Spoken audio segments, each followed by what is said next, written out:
Because most people, very understandably, have been fixated on the tariff situation and the economic uncertainty that the tariff situation has created, well, you had a U.S. Supreme Court ruling that flew completely under the radar. You see, just earlier this week, on Monday, the U.S. Supreme Court officially allowed the Trump administration to continue deporting Venezuelans under the Alien Enemies Act, effectively reversing that restraining order that was placed against them several weeks ago. Let's go through the details of what this all means together, and I will quickly mention right off the bat that as Trump is trying to deport roughly 2 million people, I'm out here trying to import 2 million people to our YouTube subscriber list. And so if you happen to be one of the 42% of people who watch our videos without having yet subscribed, well, I do hope you change that by smashing that subscribe button. That way, every single time we publish a new episode, you won't even have to go out there looking for it. You won't even have to type in any search terms. It'll just be right there in your newsfeed. Perfect. You won't have to look for it. You'll just be informed without having to do anything except smashing that subscribe button right now, which I hope you do. Now, getting back to the Supreme Court ruling, to start with, at the beginning of Trump's second term in office, he invoked something called the Alien Enemies Act. Signed into law all the way back in the year 1798, it allows the sitting president of the United States to deport anyone in the country who is not an American citizen if that person happens to be from a country with which there is a declared war or there is a threatened or attempted invasion or predatory incursion. Now, once invoking that particular law, the Trump administration did the following. They had the State Department designate the Tren de Aragua gang as an actual foreign terrorist organization. Then, the Trump administration made the argument that the Venezuelan government effectively gives marching orders to Venezuelan gangs who then cross the U.S. southern border, and therefore, what's actually happening at the border is a state-sponsored predatory incursion, which is exactly the prerequisite for the invocation of the Alien Enemies Act. Then, using this pretext, the Trump administration began rounding up the illegal aliens from Venezuela and sending them on flights, either back to their home country or to the large detention center that was recently built over in El Salvador. Quote, Trump's invocation of the centuries-old Alien Enemies Act said that Tren de Aragua has invaded the United States and continues to invade, attempt to invade, and threaten to invade the country. It authorized officials to immediately apprehend, detain, and remove all Tren de Aragua members in the United States who are older than 13 years of age and who are not naturalized or lawful permanent residents. However, several of the Venezuelan deportees filed a lawsuit against the administration and were able to get a federal judge to issue a restraining order. Quote, lawyers for the Venezuelans told U.S. District Judge James Boasberg in the lawsuit that the Alien Enemies Act was improperly being used against nationals of a country, Venezuela, with whom the United States is not at war, which is not invading the United States, and which has not launched a predatory incursion into the United States. Judge Boasberg sided with the plaintiffs, entering restraining orders within hours and later keeping the orders in place. With those restraining orders in place, the Trump administration had effectively their hands tied in regards to deporting these alleged Venezuelan gang members.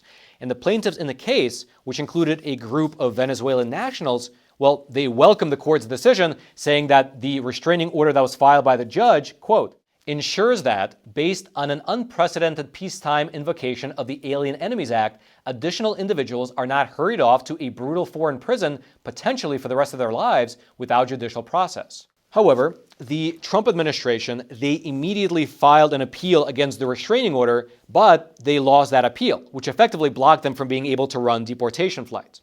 And so the administration, they filed another emergency appeal all the way up to the U.S. Supreme Court, hoping that the highest court will overturn these restraining orders.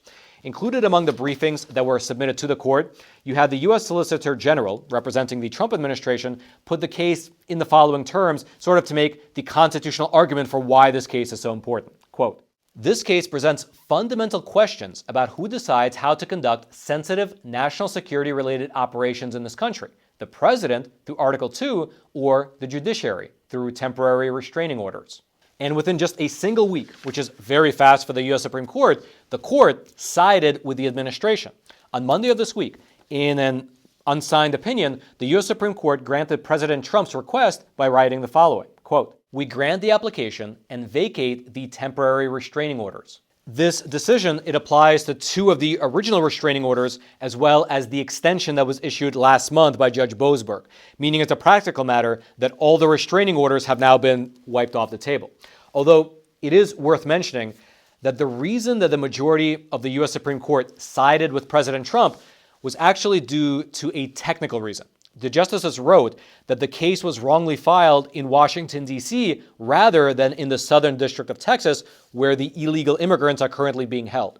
And for your reference, this type of a practice is known as forum shopping, where plaintiffs look to file their case in a district that they believe will be more amenable to their cause. And so in this case, instead of filing in Texas, where they were being held, the Venezuelans filed their petition in Washington, D.C. Judge James Boasberg is the chief judge of the U.S. District Court for the District of Columbia, and he's the one who issued the restraining orders against the Trump administration. However, the Supreme Court said that this makes no sense. Quote, "The detainees are confined in Texas, so venue is improper in the District of Columbia. As a result, the government is likely to succeed on the merits of this action.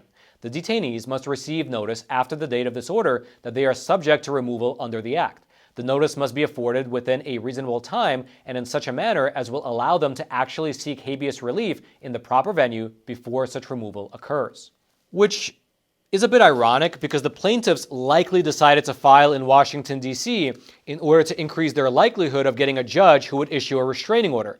They succeeded at that. However, because they filed in a district that had nothing to do with them, that turned out to be their undoing, since the U.S. Supreme Court just stated in this opinion that the case will likely get thrown out on technical grounds.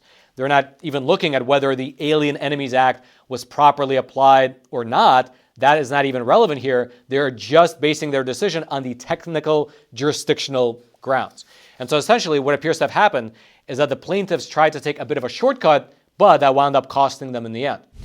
All right, just to pause here for a super quick moment, I'd like to introduce our longtime sponsor, Patriot Mobile. They are a great company who has for years now bridged the gap for Americans who want great cell service, but who also believe in faith, family, and freedom.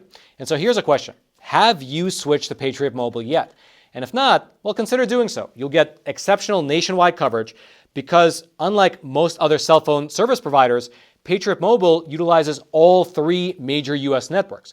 And so by switching today, you'll not only be working with a company that actually supports your values, but you will not be sacrificing quality or service. They can even add two numbers on two different networks on one single phone. So it's like carrying two phones in one if you need that type of thing. They have unlimited data plans, they have mobile hotspots, they have international roaming, they have internet on the go devices, internet backup. Also, switching is super easy. You can keep your phone, you can keep your number, or you can upgrade. Either way, their customer service team is based 100% in the US, and so it's easy. You can get up and running in minutes. And best of all, switching to Patriot Mobile supports your values. If you believe in the First and Second Amendments, if you believe in the sanctity of life, in supporting our veterans, well, this is where you belong. And so head on over to patriotmobile.com/Roman or call 972-PATRIOT. You can get a free month of service if you use the promo code Roman. So switch today, go either to patriotmobile.com/Roman or call the number on your screen. I'll also throw everything down into the description box below. And again, if you use promo code Roman, R-O-M-A-N, you can get a free month of service. Now, as you would imagine, the Trump administration themselves were quite satisfied with this turn of events. For instance, Attorney General Pam Bondi, she released the following statement after this Supreme Court decision came out. Quote, "Tonight's decision is a landmark victory for the rule of law.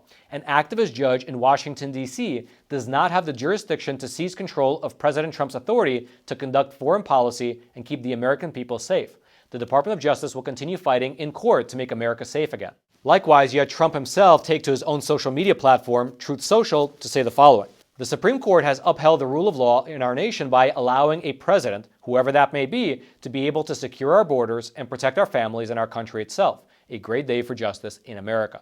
Now, in terms of the next steps, Judge Boasberg, citing the U.S. Supreme Court decision, he canceled a hearing that was scheduled for this Tuesday in Washington, D.C. In the order that he issued canceling the meeting, he wrote the following about the next steps. Quote, "In yesterday's ruling, vacating this court's temporary restraining orders, the Supreme Court held that plaintiffs cannot be deported under the Alien Enemies Act without an opportunity to challenge their removal in federal court. It also determined that the appropriate venue for such proceedings is the Southern District of Texas or wherever plaintiffs are currently held. This court accordingly orders that today's preliminary injunction hearing is vacated. Now, as of right now, the plaintiffs have not refiled their case in the Southern District of Texas or anywhere else, but given their predicament, they likely will in the very near future. And once they do, we'll just have to see how the judge handles that case. Whether or not he or she, whether they're in Texas or anywhere else, will also file an emergency restraining order handcuffing the administration. We'll just have to wait and see.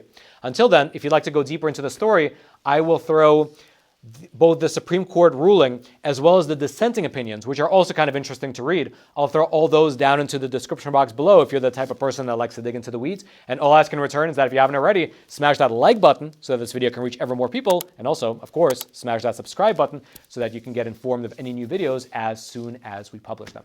And then until next time, I'm your host, Roman from the Epoch Times. Stay informed, and most importantly, stay free.